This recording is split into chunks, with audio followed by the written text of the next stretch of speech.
અલ્પાના રસોડામાં તમારું સ્વાગત છે। આજે આપણે બનાવશું મગ ઢોકળી, જે ખાવામાં ખૂબ જ ટેસ્ટી છે અને હેલ્ધી છે। તમે ઓછી ભૂખ હોય અથવા તો સાંજે ડિનરમાં તમે એન્જોય કરી શકો છો। એની સાથે રોટલી ભાખરીની પણ જરૂર નથી પડતી। તો ચાલો એવી રેસીપીની આપણે જોઈ લઈએ। તમે મારી ચેનલને સબસ્ક્રાઇબ કરજો, લાઇક કરજો અને શેર કરજો। તો આપણી ઇન્ગ્રીડિયન્ટ્સ જોઈ લઈએ। તો આ મેં 1 વાટકી મગ લીધા છે, આ મેથીની ભાજી છે, લીલા ધાણા છે, ટમેટા નાના છે એટલે 4 લીધા છે, આદુ મરચાં અને લીંબુ, અને ઢોકળીનો લોટ બાંધવા માટે મેં પોણી વાટકી જેટલો ભાખરીનો લોટ લીધો છે અને પોણી વાટકી આપણે બાજરીનો લોટ લીધો છે। આ બધા રેગ્યુલર મસાલા છે અને આ તેલ છે। તો ચાલો હવે બનાવવાનું ચાલુ કરીશું। તો ઢોકળી બનાવવા માટે મેં આ મેથીની ભાજીને ધોઈ લીધી છે, એ આપણે 1 વાટકી જેટલી નાખી દઈશું એમાં। આ ભાખરીનો લોટ લીધો હતો એ આપણે નાખશું। આ બાજરીનો લોટ છે, આ લીંબુનો રસ, અડધા લીંબુનો રસ મેં કાઢી નાખ્યો હતો। આ 1 ચમચી ખાંડ છે, થોડાક લીલા ધાણા નાખશું। તમારે લીલી મેથીની ભાજી ના હોય તો તમે 2-3 ચમચી કસૂરી મેથી નાખી શકો છો અને લીલા ધાણા વધારે નાખવાના તો પણ ચાલે છે। અહીંયા નાની 2 ચમચી જેવું મીઠું નાખું છું, હળદર, મરચું, 1 ચમચી તલ નાખવાના છે અને થોડોક 2 પિંચ જેટલો ગરમ મસાલો કે જેનાથી ફ્લેવર સારી આવે। આપણે તેલ 2 ચમચી જેટલું તેલ નાખશું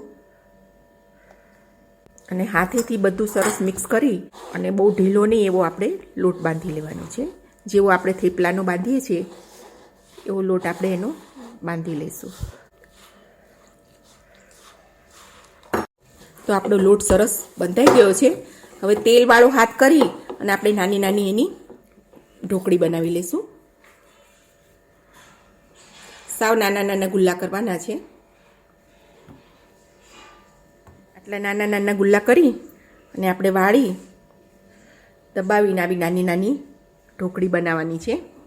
તો આપણી ઢોકળી તૈયાર થઈ ગઈ છે। બધી આપણે ગુલ્લા નાના નાના કરી અને થેપી દીધી છે। તો હવે આપણે મગ વઘારશું। હવે એની અંદર હું 2 ચમચા તેલ મૂકું છું। તેલ ગરમ થાય એટલે આપણે એમાં રાઈ નાખી દઈશું થોડી। હવે આપણી રાઈ તતડી ગઈ છે તો એમાં થોડીક હિંગ નાખી અને આપણે આ ટમેટા જે હતા એ ક્રશ કરી લીધા છે તો એનો આપણે પલ્પ નાખી દઈશું। આ આદુ મરચાંની પણ મેં પેસ્ટ કરી લીધી છે, એ પણ આમાં એડ કરી દઈશું। હવે અહીંયા વાડકીમાં આપણે મસાલા બધા ભેગા કરશું। આની અંદર મેં 1 ચમચી મરચું લીધું છે, આ નાની ચમચી હળદર, ધાણા જીરું, એની આપણે પાણી નાખીને પેસ્ટ તૈયાર કરી દઈશું। તો બધા મસાલા આપણે પાણીમાં ગોળી અને આમાં નાખી દઈશું। હવે અહીંયા તેલ છૂટું પડે આપણું ત્યાર પછી આપણે એમાં પાણી નાખશું। હવે આમાં 2 ગ્લાસ ગરમ પાણી નાખશું। તો આપણું પાણી ઉકળી ગયું છે તો એની અંદર હવે બધા આપણે મગ એડ કરી દઈશું। મગની અંદર મેં મીઠું નાખ્યું છે બાફવામાં, તો આમાં પાણીમાં આપણે જરૂર પૂરતું જ મીઠું નાખીશું કારણ કે ઢોકળીમાં પણ મીઠું છે એટલે આની અંદર આપણે નાની 1 ચમચી જ મીઠું નાખશું। ગરમ પાણી નાખવાથી મગ એકદમ લોચો નથી થઈ જતા, નહીંતર પાણી ઠંડુ નાખીએ તો મગ છે એ ઢીલા પડી જાય છે, એટલે ગરમ પાણીનો ઉપયોગ કરવાનો। હવે પાણી ઉકળશે ને ત્યારે પછી આપણે આ ઢોકળી નાખી દઈશું। તો આપણી ઢોકળી હવે ઉકળવા માંડ્યું છે પાણી એકદમ ઢોકળીનું, તો એની અંદર આપણે બધું એક એક નાખી દઈશું। આની સાથે તમારે રોટલી, ભાખરી, ભાત ના ખાવા હોય તો ચાલે, સાંજે ડિનરમાં કે લંચમાં પણ ચાલે છે। તમે આને ખાલી ચમચીથી જ ખાઈ શકો છો। હવે આપણી બધી ઢોકળી નખાઈ ગઈ છે, એને આપણે 5 મિનિટ ધીમા ગેસે ઢાંકીને બફાવા દઈશું। તો અહીંયા 7 થી 8 મિનિટ જેવું થઈ ગયું છે।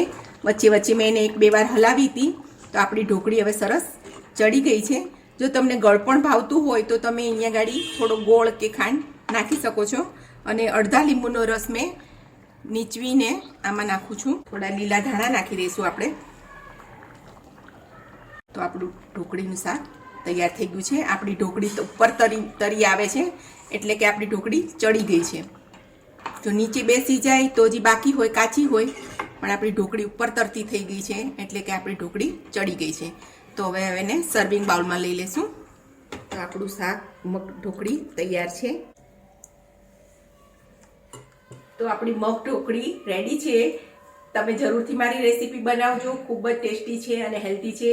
તો તમે મારી ચેનલને સબસ્ક્રાઈબ કરજો, લાઈક કરજો, શેર કરજો અને અવનવા વિડીયો જોતા રહેજો.